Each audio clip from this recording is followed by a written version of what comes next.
Hello जी, अस्सलाम वालेकुम। कैसे आप सब? उम्मीद है जहाँ भी होंगे खुशबाश होंगे। मेरी दुआ है जहाँ भी रहें खुश रहें। तो मैं बकरा ईद स्पेशल जो है आज आपको लोगों के लिए नमकीन गोश्त की रेसिपी लेकर आई हूँ।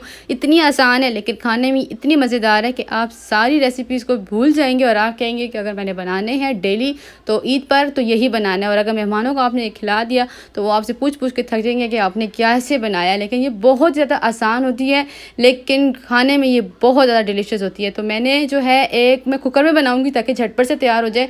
तो उसके लिए मैंने 4 टेबलस्पून जितनी मैंने ले लिया ऑयल। कुकर में ही हम जो है इसको कुक करेंगे। तो इसके अंदर हम डाल देंगे 1 किलो जितना जो गोश्त है वो डाल देंगे। इसमें हड्डी का कोई काम नहीं है, इसलिए आपने जो है बोनलेस जो है वो बीफ लेना है। अदरक लहसुन का पेस्ट मैं इसके अंदर शामिल करूँगी 1 टेबलस्पून। और इसको जो है हम भुनाई इसकी कर रहे हैं कम से कम 10 से 15 मिनट तक। नमक इसके अंदर, क्योंकि नमकीन गोश्त है तो नमक शुरू में ज़रूर डालना है ताकि इसके अंदर तक नमक चला जाए।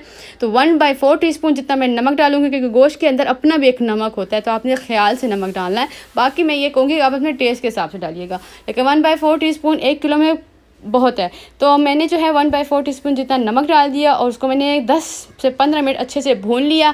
और अब मैं इसके अंदर पानी डाल दूँगी ताकि ये अच्छे से जो है वो गल जाए। तो मैंने इसके अंदर 2 से ढाई कप जितना जो है पानी मैंने डाल दिया ताकि जितना डाला है। और दरमियानी आंच पे मैंने जो है इसको मैंने 20 से 30 मिनट के लिए मैंने इसको पका लिया।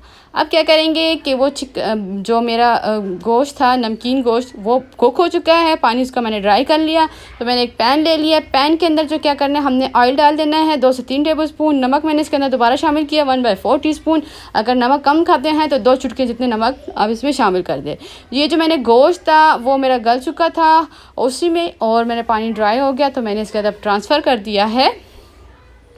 और इसको हमने सिर्फ 3 से 4 मिनट जो है दरमियानी आंच पे फ्राई करना है ताकि ये बिल्कुल ऐसी हो जाए जैसे रोस्ट हो जाए। क्योंकि मैं अगर उसको कुकर के अंदर करती तो ये जो है ना चिपक जाता और ये अच्छा से इसका वो नहीं सुरख ना होता, चिपक जाता। तो इसलिए मैंने इसको जो है ना नॉन स्टिक फ्राई पैन ले लिया ताकि इसमें जो है बीफ जो है हमारा अच्छे से जो नमकीन गोश्त है अच्छे से रोस्ट हो जाएगा। तो ये बहुत ज़्यादा मज़ेदार होगा। इसके ऊपर मैंने काली मिर्च शामिल कर दी है 1/2 टीस्पून।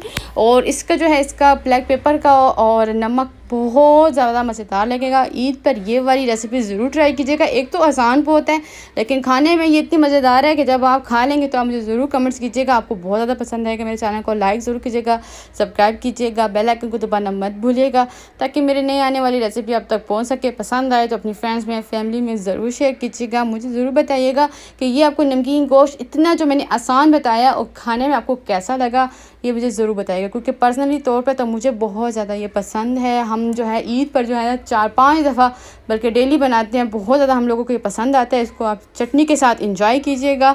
तो जल्द हाज़िर होंगी एक नई रेसिपी के साथ। दुआओं में याद रखिएगा। अल्लाह हाफिज़।